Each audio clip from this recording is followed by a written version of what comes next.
Well, we have a little period where I'm going to be speaking before we get our final speaker today. And I thought we would take a look at evaluating venture deals and, some basic diagnostic tools for looking at deals. The main thing I should tell you is really looking at venture deals and evaluating them. I'll show you a diagnostic tool. It's just using common sense.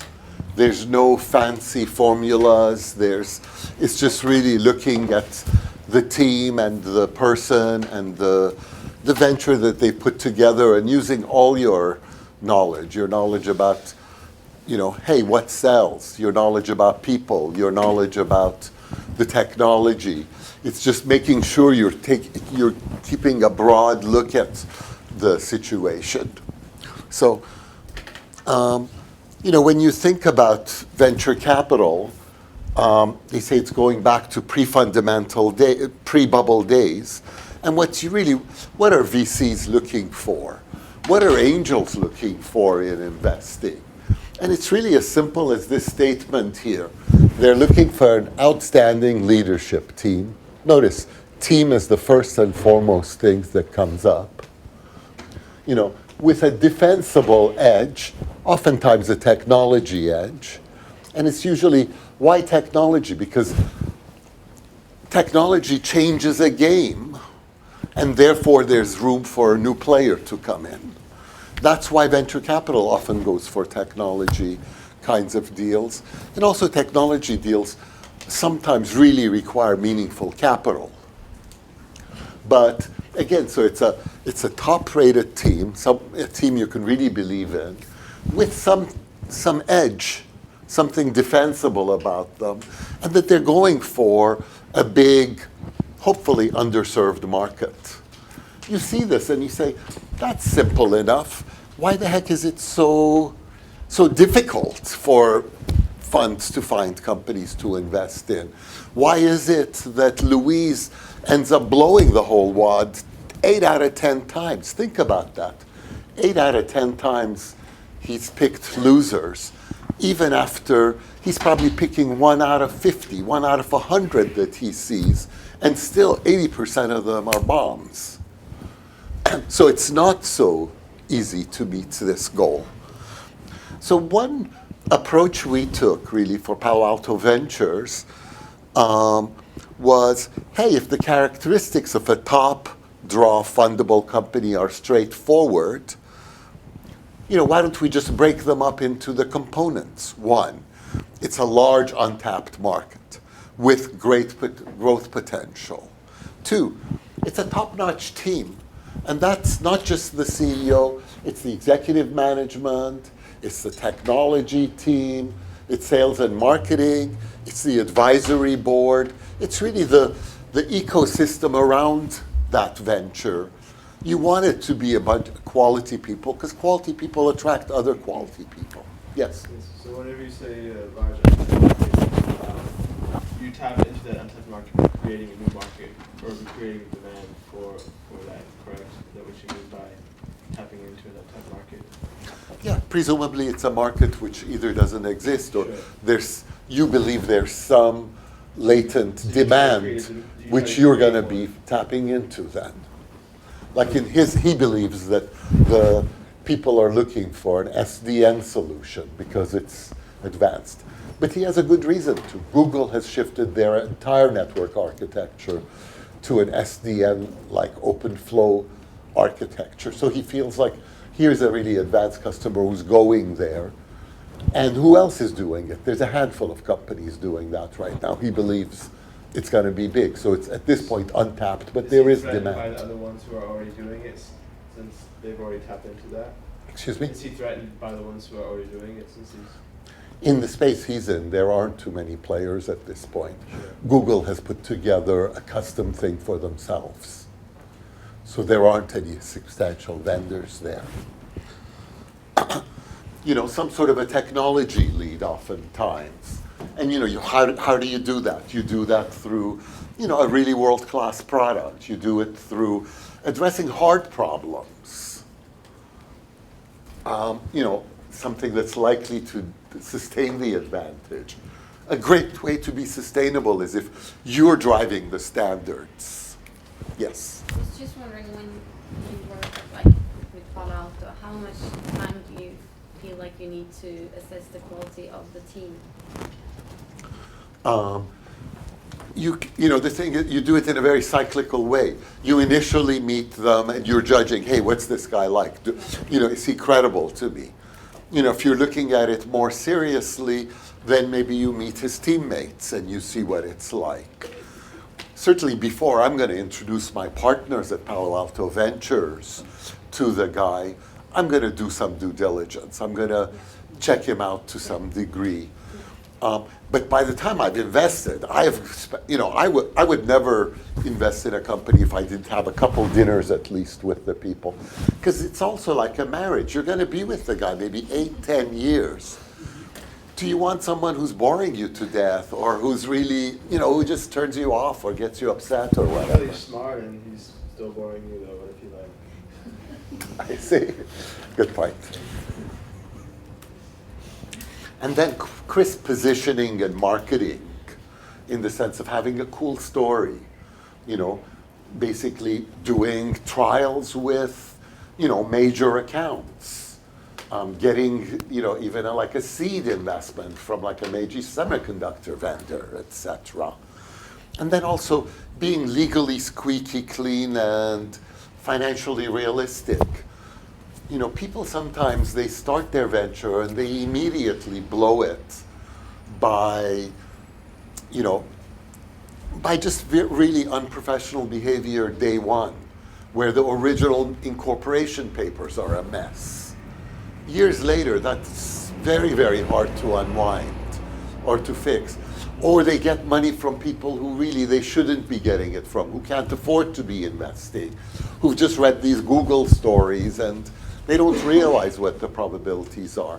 So sometimes, I remember once running into a deal where I loved the technology, I love the leadership team, most of it, the 2 top guys, they're great. And these guys were like hometown heroes in their town when they started. So there was like something like 40 different investors, individual investors, you know, doing $5,000, $10,000, $2,000, this, that, the other. You know, as a corporate VC, you look at that, and that's a nightmare. It's like, you know, what, we're going to have 50 shareholders in this thing? You know, what if someone decides not to sign off on something, etc.? So, like, frankly, in that situation, you know, we had enough leverage and power to turn to them and say, we want all these investors put into one vehicle so that they become one investor. So they created a company around these people. So there was one investor who I thought was someone we could do business with and who's realistic. Yes? What's your optimal stake in a company that you invest in? Pardon me? Optimal stake? Optimal, you know, ownership share in order to avoid those kind of situations, for example? Frankly, it's in that situation, there was just a lot of very unprofessional investors in. So it was the type of people that were involved, and it was also a lot of people. It wasn't that I necessarily, all we were taking was a 20% stake, and that was not a problem. So they'd give us as much stake as we were willing to spend. The problem was, we thought that these people could make problems downstream.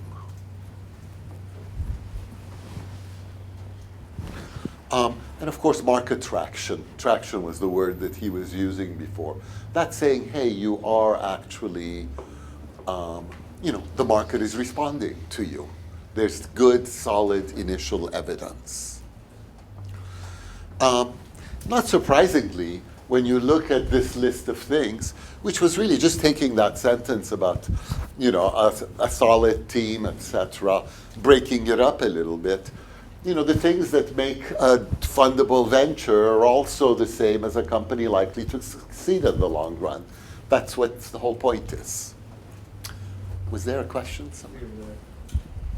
Yes. I'm curious how you found out about the other investors. Are they required to state that, or how did you know that that was a company you didn't really? We had a sense of it from the story they told, because they were proud of being the small town heroes. But also you see their cap table. You see exactly who the investors are, when they came in, with how much and stuff. And this cap table went pages, so it was like, whoa. So based on this, we said, hey, why don't we do a little tool so that we can actually, a bunch of us can work on it, and we can really communicate quickly within the team. And also, we were sort of an unusual thing at Palo Alto Ventures. We were working with corporations who wanted to do corporate venture capital, but we were also working with some small ventures where we would help them sort of fix up, position, get ready for a substantial investor, and oftentimes we would facilitate that process for them. In return, of course, for equity in the deal. So we thought, let's take that original sentence, we broke it up that way, and now I've just taken those 6 things and I've just put it here. And hey, we have this spectrum now. Everything from, let's say on a team, it might be an inexperienced team. On this end, what's the dream case? It's a team that's worked together before.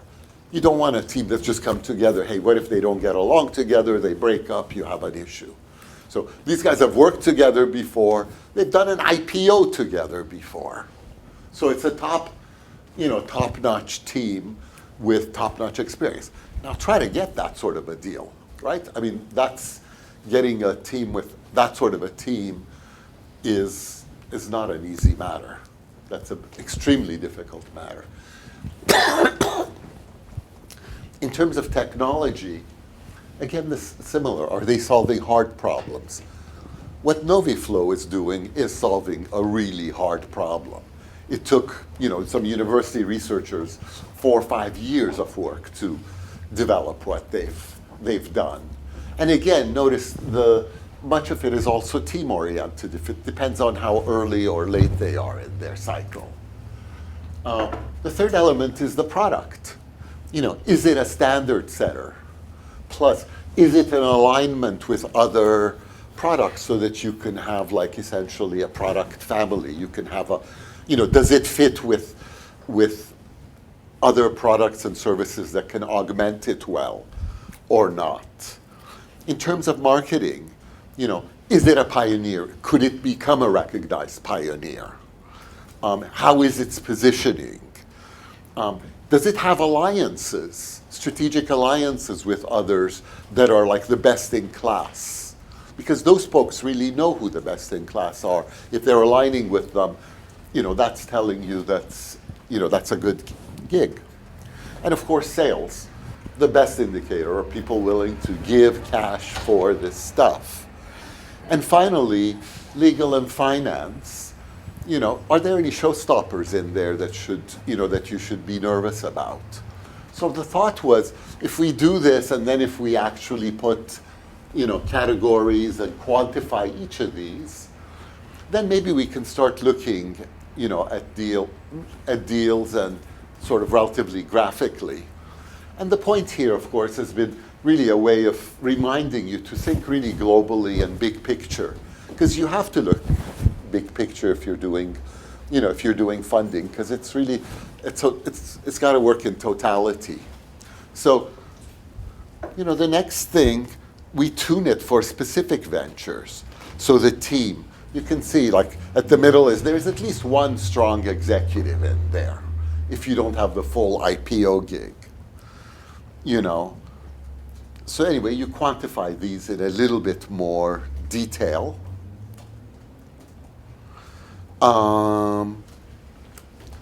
So then you go to, I'd like to sort of introduce looking at some of these deals. I'm going to take this first deal, the Tivo deal, and do it in some detail, more detail than I'm going to do the others because of some time constraints, but it will give you a feel for it.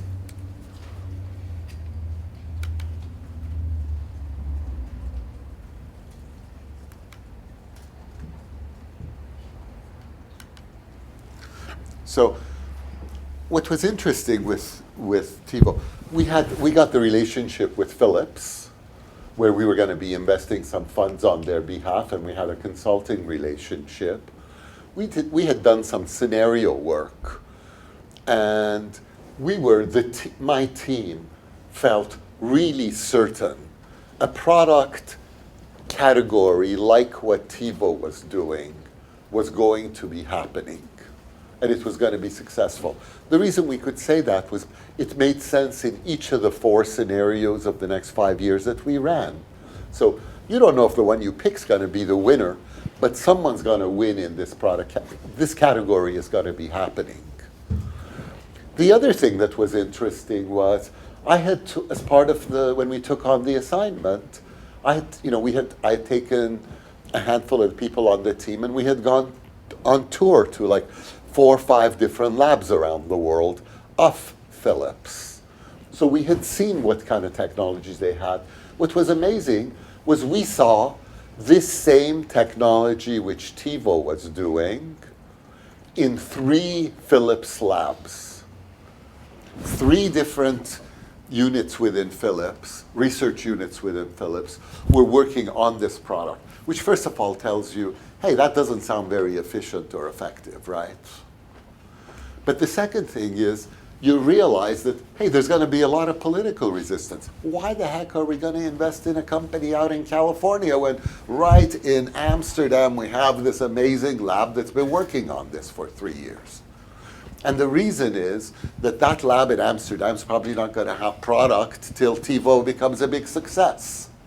They're a lot faster than you are. So this is the way we classified Tivo according to the chart which I showed you when they walked in the door. From a team perspective, we saw them as very, very good. They had come from SGI, Silicon Graphics. They were people who understood large enterprise. They understood having like a really solid infrastructure and a solid architecture.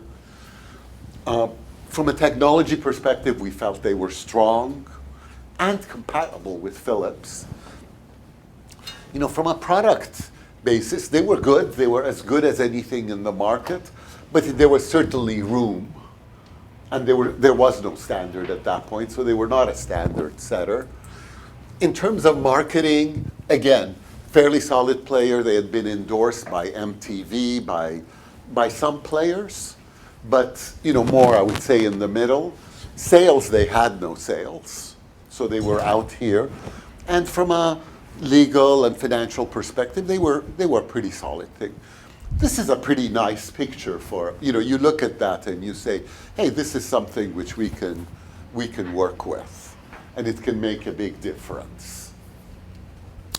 Now, at the time, Tivo wasn't playing alone. And that's one of the things you'll see. Where there's a space, when the one startup comes in, you'll often find another startup. And frankly, it's in the interest of both of these startups to have that. Because remember what Luis was saying, that, hey, if it's only one player, maybe there is no market. And the fact that there was 2 really sort of legitimized the market. But at the same time, it meant these 2 companies are trying to totally pulverize each other because they're going after the same game. They were radically different companies, though. That was one of the really fascinating things you see in venture capital. You go out there, you're looking for something. You see 2 companies come in with virtually identical capability. Under the covers, it's different. But for a consumer, these things looked almost exactly the same. You can rewind live TV. You can, it will learn what you like and it will save it for you. All the basic functions a Tivo device provides you.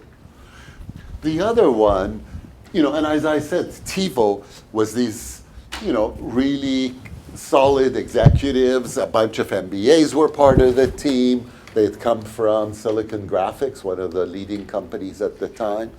And the guys at Replay were complete street fighters.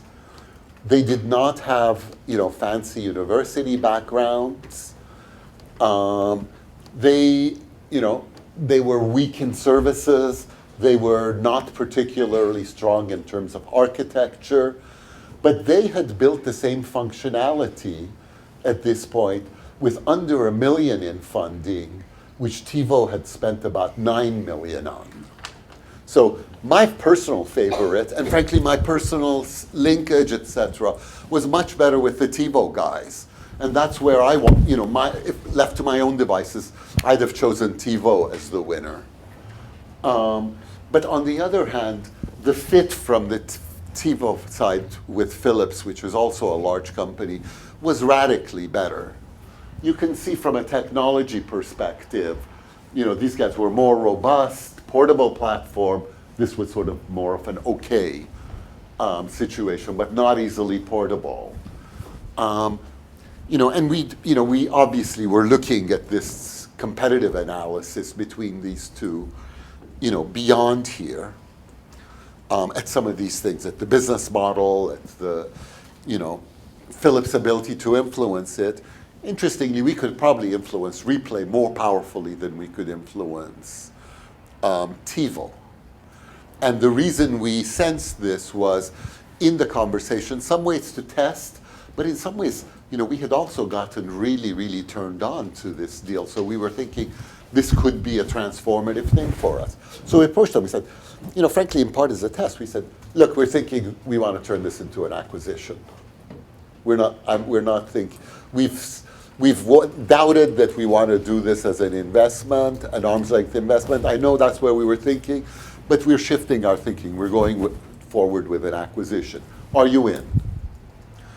And replay was, well, it depends on the price, which is a pretty good answer.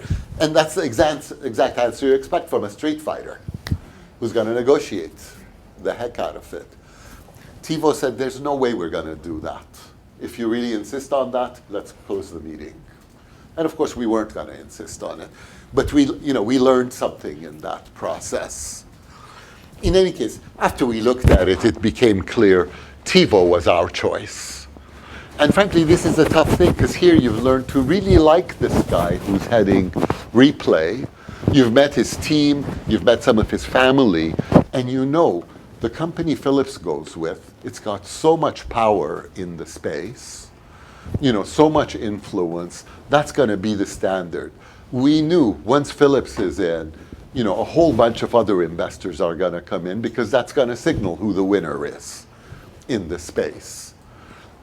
So you worry about, you know, you get to like these people, you get to know them personally, you know, what's going to happen to them. The other thing it tells you is, if you have that kind of power, guess what? Negotiate. Get yourself a killer deal, because you're delivering something amazing to the other side.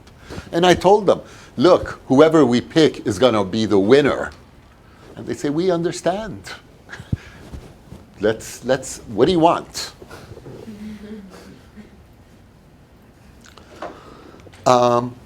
By the way, these slides are some of the slides we used at Philips at the time. SMASH was the Philips project, and you can see the note here. You know, it was like, hey, we know Philips has this great stuff, it's super technology, etc., but it's not going to be ready in time. So let's do this deal and move forward, and then later on we'll try to migrate this technology in, etc. Part of that is true, and part of that is bold to just sort of like, just let's be nice boys and girls and move on and do this.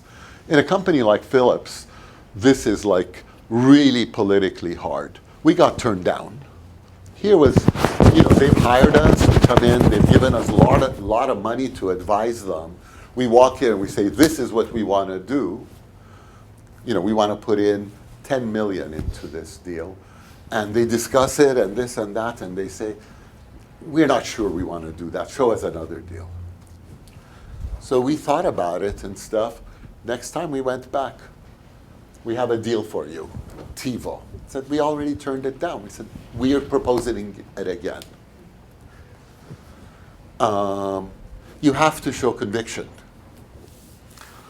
So what we showed Tivo, and what we analyzed is, what happens, what's the impact of a company like Philips or Sony backing one of these players. That's the new line. And this line, if you have something that looks like this, oh my God, you are really feeling good. Because it sort of suggests like, you want to get it at a decent valuation or something, but it suggests you're going to be winning in a huge, huge way. Of course, there's no guarantees. That's it. I mean, here you look at this, how can this lose? This is amazing. I can't believe it. You can. And later on, I'm going to show you a deal. This one was a success, as you know the ending already. But we believed in it just as much, and it bombed, ultimately. In any case, based on this, now I'd like to sort of tell you how did we position this. So based on this is how we negotiated with Tivo. And we were saying, look, guys, we're going to make multimillionaires out of you. We expect to, get some serious returns on this. So what are the things? One, we got a reasonable valuation, but more importantly, we got exclusive distribution rights throughout Europe. That's an enormous play. We got the right to be able to use some of our own UIs, user interfaces, which is strategically something most vendors will not allow. To do it. They agreed to swap out some of the chips they were doing, so it was largely going to be Philips semiconductor technology driving their stuff. And we were getting paid a really substantial subsidy for each one that they shipped to one of our customers. In this case, they were losing about $200 a box that they sold. Can you imagine that? You're doing a business where the more you sell, the more you lose. It really requires that level of boldness. How did we pitch it at Philips now? Originally we had come in there, we said, this is a great deal, it's going to do this, etc. Oh, by the way, Smash is really good stuff too, but, let's do this. This time we went in and this is really marketing and packaging. We said, yeah, we need to bring in one of these Silicon Valley startups, Tivo or Replay. But look, this is part of a major initiative we're doing, which leverages the next generation user interface work. It was called Double Agent, being done by Philips Design. And Philips Design was really a world-class organization. This is going to give us advanced user interface and personalization. And we're going to do this big business model innovation for Philips because now we have a two-way customer umbilical cord. Philips was selling, 40 million TV tubes a year. Some crazy number. But what happens with a TV tube? They ship it and it's gone. What happens with a Tivo? Every time you ship it, you have this little umbilical cord back to the company, and as it's used, you're getting monthly fees, you're getting fees, you get promotions, you get all kinds of things. Philips was just imagining, oh my God, what if our TVs had these umbilical cords? We would have, we'd be insane. So frankly, this umbilical cord was like the idea that was really getting these guys really turned on. And then the idea was you bring all these things together, and look, we're going to change the world. We're going to be the first in the world with a digital VCR. We're going to be the first to market with personalized viewing, where the TV learns what you like, and then what you see is what you like. It's not the networks deciding your viewing habits. You decide your viewing habits, and you see them whenever you want to see them. First to market with a choice of high-touch interfaces, the Philips interface or the Tivo interface. First to market with a network umbilical cord to the consumer. Gaining some of these control points in an emerging category. And that, hey, if we're early, if we're one of the first to do it, given the huge influence we have on Tivo, we can drive the standards. And that was something Philips understood. Philips had invented the CD originally and had driven the standard on the CD. That gave them unbelievable market power. So, this was the attraction. In any case, on this basis, Philips agreed to move forward with the deal, and I think it was it was just a tremendous success story, financially, strategically, and otherwise.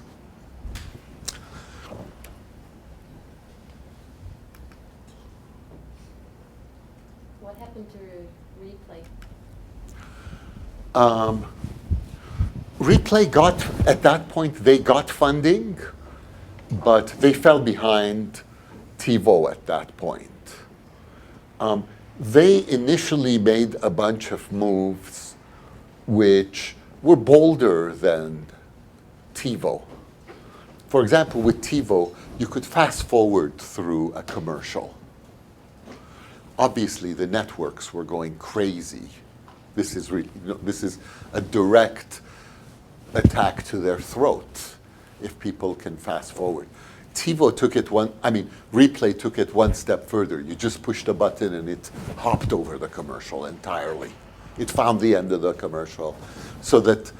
And they started doing, so at that point they frankly got a lead on Tivo, but it was a small tactical win.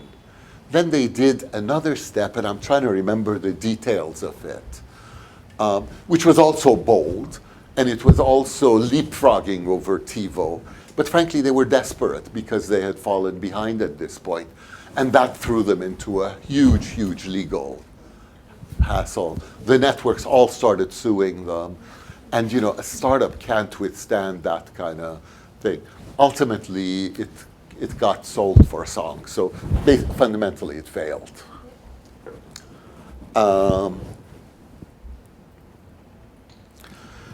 Here's a radically different situation. Again, someone actually related to a university. After 9/11, there was all of a sudden, as you can imagine, the whole US government went insane, in a security mode. There was huge fears about, bombs and explosions in airports and in airplanes, etc. And so there started to be just massive interest in bomb detection, technologies, etc. It turns out that some of the most robust technologies for bomb detection is controlled by folks who have done research on gamma rays. These are astrophysicists who most of what, I don't understand the technology, but mostly what astrophysicists are interested in gamma ray study is the original Big Bang, what happened in that Big Bang. So how that helps you understand the little bang of a bomb, I really don't know. But it is the same technologies. In any case, I happen to have someone which I knew well. I was close with his fiancée, who was a Turkish guy, who was a university researcher at University of California in Riverside. And he wasn't a teaching professor, he was just purely a research professor. And his shtick was gamma rays. And he had done 15, 20 years of essentially government-funded research. There's these grants called SBIR grants, Small Business Incentive, SBIR, whatever is the thing.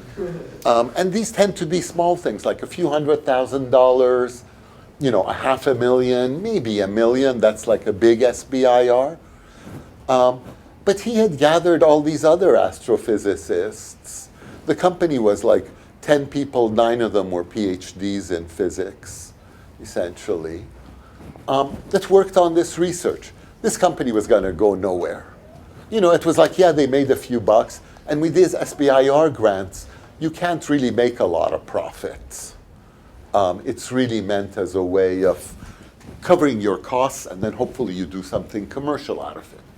So at this point, he said, this is our big chance, big opportunity to go commercial, where we actually sell things to people instead of getting government research funding. Anyway, we took a look at them initially. As you can see, it's a pretty ugly picture. The team completely inexperienced. Technology strong. They were some of the leading researchers on some of this gamma ray stuff. But everything else, product, not really. I think that's overstating it, that they had a working product. Marketing, none. I think who am I is a good question. Sales, they didn't have sales. They sold research, which isn't even selling. It's sort of, fundamentally, it's grants for doing research. And legal and stuff, they had a mess of a deal. It was the kind of thing you'd really need to scrub and redo and clean up. Frankly, normally a thing like this, we'd just say we're not interested and move on. But this, we had a personal link and stuff, so we thought, let's play with them. Yes? How do you scale these dimensions? Pardon me? How do you scale them? What's the most important one for you when you scale The them? number one, Yeah. the team, yeah, for sure. With a company like this, obviously, technology is important because, there's going to be a window for these deals to be done. And, maybe you can bring in professional management, maybe you can do these things, which is exactly what we did. Like, our thought was, hey, if we really jump on this quickly, try to fill it out a little bit, how much can we improve this picture if the Palo Alto Ventures team works on it for a couple of months? And this was our sense. We figured, yeah, we can really clean up the legal and financial, no problem. Sales, maybe we can recast some of these SBIR grants as sales. There was some low-hanging fruit we could do, more as examples. Marketing, we thought, hey, within our team, there was some capability to tell the story. And on the technology, and maybe on the team side, maybe we can add a couple people, maybe we can recruit a couple people. Looking at this picture, it was like, this isn't a winner either. This is not going to get us to a serious destination. So frankly, at this point, our advice was this isn't going to fly. And because we were personally connected to the person, we helped him basically get acquired by a larger company. Again, this is the line where, from a personal perspective, that was a huge, huge victory. From an institutional perspective, it was a baby nothing deal. And I think that sort of gives you a sense of another deal where, it wasn't so terribly effective.